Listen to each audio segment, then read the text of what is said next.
Ada seorang wali doa di depan Rasulullah itu gini, ya Allah, jenengan punya dua pilihan. Jika jenengan menjadikan saya orang soleh, surra habibuka, maka kekasihmu ini akan senang.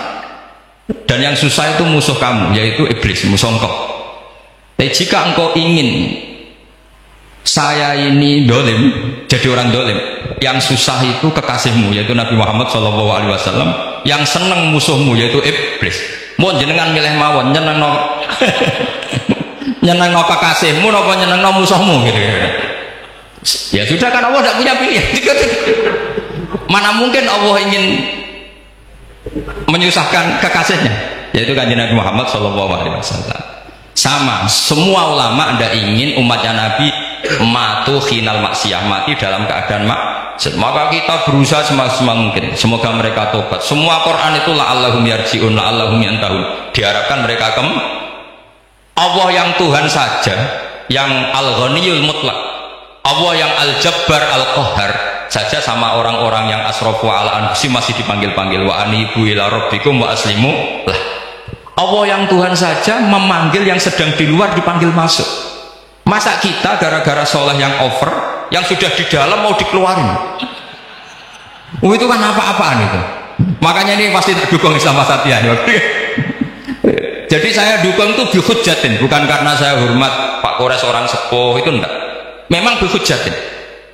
Kalau soal dukung karena orang sepuh itu etika, apa? Etika, tentu saya lakukan itu, pasti saya lakukan karena itu etika. Tapi lebih dari itu karena bihujjatin wadhihah, bihujjatin bayyinah. Memang logikanya seperti itu. Allah yang Tuhan saja selalu memanggil yang luar dimasukkan ke dalam. Masa yang sudah di dalam dikeluarkan? Makanya kitab Ithaf, kitabnya Sayyid Zabidi, Sayyid Murtado Az-Zabidi, itu bab takfir, itu beliau ngeritik entek ngamek dorong Jawa sampai sekian kuras. Sampai beliau mengutip, fa innal imama la ayyukhti'a fil afwi khairun min ayyukhti'a fil uqubah. Kowe de keputusan salah nyepuro luwih apik timbang salah nyekso. Nyepuro salah tetep bener. Tapi nek nyekso bener ora mesti bener. Fa innal imam la ayyukhti'a fil afwi khairun min ayyukhti'a fil uqubah. Sehingga beliau terus hampir sekian kuras. Coba hadis di Muslim, di Sahih Muslim itu Usamah ya. Kalau di Sahih Muslim itu rawinya disebut Usamah bin Zaid, tapi di beberapa riwayat ada yang menyebut itu tidak Usamah, sehingga banyak syarah mengatakan itu ta'addudul waqi'ah, memang kejadiannya dialami sekian sahabat. Itu ada perang gitu ketika musuhnya terdesak, padahal musuh ini sudah memotong sekian tangan sahabat, ada yang sudah pernah bacok sahabat. Ketika terdesak dia mengatakan la ilaha illallah Muhammadur. Singkat cerita oleh Usamah tetap ditusuk sampai mati. Tapi sama Rasulullah ketika lapor, kamu membunuh setelah mengucapkan la ilaha illallah ya Usamah? Iya. Tapi innama qalaha muta'awwidan, dia mengatakan kalimat itu karena muta'awwidan, nyari perlindungan saja.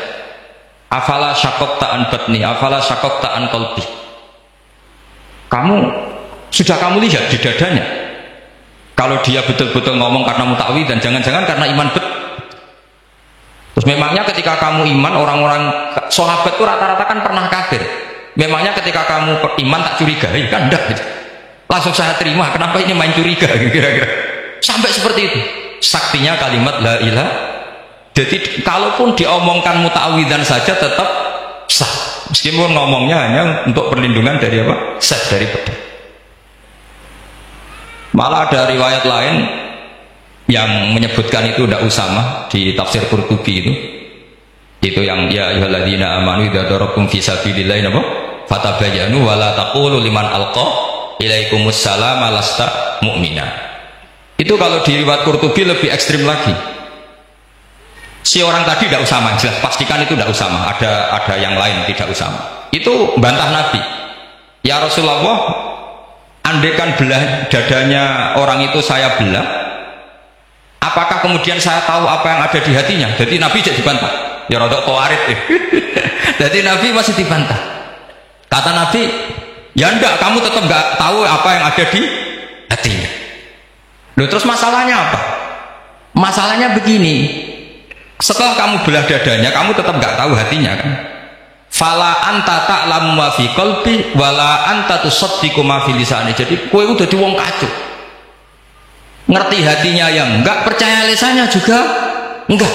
Kan enggak ada hujah yang kamu ambil. Harusnya kata Nabi profesional dong. Nak roh hati ini rujukannya lisan.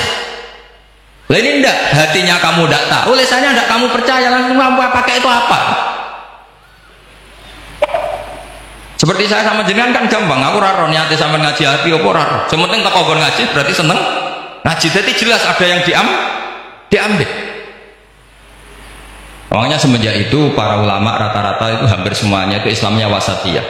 Karena ciri khas agama ini adalah wallahu yad'u ila daris salam. Selalu memanggil-manggil supaya orang masuk. Enggak ada ayat wallahu yukhriju min daris salam itu kan. Allah mengusir orang min daris. Enggak ada. Nah, kalau sampean salahnya orang yang dicintai kayak Nabi Adam nasibnya.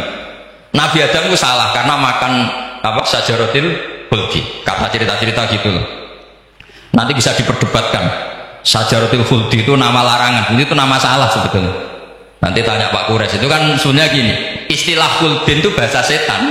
Hal adulluka ala sajaratul khuldi wa mulki la yabla. Jadi iblis itu goda Adam, kamu ingin mangan pohon keabadian. Jadi kalau kita istilahkan sajaratul khuldi, berarti mengesahkan istilah yang dipilih setan.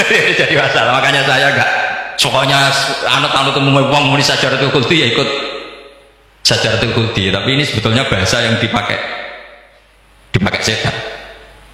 Singkat cerita Nabi Adam itu akhirnya makan tapi tidak banyak, makanya sebagian aja diredaksikan dhaqo itu ngicipi. Makanya ada akala, berarti dhauk juga disebut aklu, tapi aklu yang sedikit disebut dhauk atau dhaqo. Nah, ketika makan itu Allah duka, tapi duka be orang yang dicintai, diwarani. Cung Adam, kowe tak warai donga supaya tak sepuro. Jadi kaya anak apa minggat wong disayang, disangoni minggat lah tak sangoni. Makanya wat al sayyati man bab. Disangoni fatalaqa Adam min rabbi kalimatin fataba alaih. Makanya saya kalau baca ayat itu cek enak, jadi sangoni. Maca iki cung yo kok ben. Jadi minggat digani HP mbek dhuwit engko nek wis kepen mulai ya semula. Makanya itu jadi Quran itu luar biasa. Akhirnya Nabi Adam yang benar diusir, tapi sudah bawa bekal diwarai ya pengiran. Nah ternyata apa? Maksiatu Adam itu maksiatu mu'adzimin, maksiatnya orang yang sangat menghormati Allah. Jadi kalau kamu ingin jadi wali itu pertama harus kamu berstatus al-mu'adzim, al-musabbih. Ternyata kata kuncinya gini, kata tafsir Ibnu Katsir ini. Waqo sama huma inni lakuma laminan nasih. Saya ini kan muridnya Mbah Maimun, muridnya bapak saya. Kan nggak kebayang orang pakai namanya Allah kemudian dusta. Jadi Nabi Adam dirayu setan kayak apa itu nggak pernah tertarik, nggak pernah tertarik. Tapi akhirnya setan bilang, wallahi demi Allah, bahwa saya menyuruh kamu makan buah khut itu laminan nasihin. Wallahi, pakai kata wallahi. Terus Allah ya sudah merevisi larangan itu, sekarang sudah bilang boleh. Nah karena kata pakai wallahi, terus kata Nabi Adam, fawwah wa izzatika ya rabbi ma dzanantu anna ahadan yahlifu bika kadziban. Ini dawuh Nabi Adam. Adam wis tak kandhani kok ora nurut alasan apa? Terus Adam atau pangeran wa izzatika, demi kehormatanmu ya Allah, fawallahi ma adzunnu anna ahadan yahlifu bika kadziban. Saya tidak pernah ngira ada hambamu, ada makhluk kemudian mencatut nama engkau kemudian dia dusta. Kenapa saya sebut-sebut nanti tadi asmani mbahmu? Andai kan saya punya teman biasa bodoni saya, biasa bodoni saya, nipu saya, terus bilang gini, Gus Bah, jangan ditimbali Mbah Mun, dan dia sumpah, kira-kira tak pikir apa enggak? Enggak, pasti saya langsung meskipun ya dibodoni, karena saking wibawanya Mbah Mun, sehingga saya enggak ngecek lagi orang ini bohong apa tidak. Nah, Nabi Adam saking wibawanya Allah di hatinya Nabi Adam, kita sebut wallahi. Allah sekarang halalkan itu, sudah tidak pikir panjang, karena dia tidak pernah ngira ada orang mencatut nama Allah kemudian dia dusta. Seperti di dunia santri misalnya ada yang dipanggil Habib Ali, mosok disumpah sih tenang tau ora. Oh itu mesti teman yang biasa bodoni sampean lah mesti langsung sangat takutnya kan gitu. Sampean takut istri dibilangi teman, bojomu nelpon, wah itu mesti tidak dikonfirmasi lagi itu, saking takutnya. Nah, Nabi Adam itu seperti itu, saking takdirnya kepada Allah sehingga ketika disebut wawohi, nah itu yang kata kuncinya waqo sama huma inni lakuma laminan nasihin fadallahuma bihur. Itu kalau sampai teliti, ini kesangannya Pak Kures pakai madatul kalimah itu kelihatan. Fadallahuma itu rujuknya ke iblis. Jadi Adam di situ korban terus. Kan waqo sama huma iblis sumpah ke Adam Hawa. Fadallahuma iblis menunjukkan Adam Hawa. Jika dia dua orang ini maksiat itu semuanya korban, dia hanya sebagai objek. Kreatornya yaitu iblis. Tapi Nabi Adam sampai tertipu tuh gara-gara tadi. Wa izzatika ya Rabbi ma adzunnu anna ahadan yahlifu bika kadziban. Ketika menyebut nama engkau, saya tidak pernah mengira ada orang yang menyebut nama engkau kemudian dia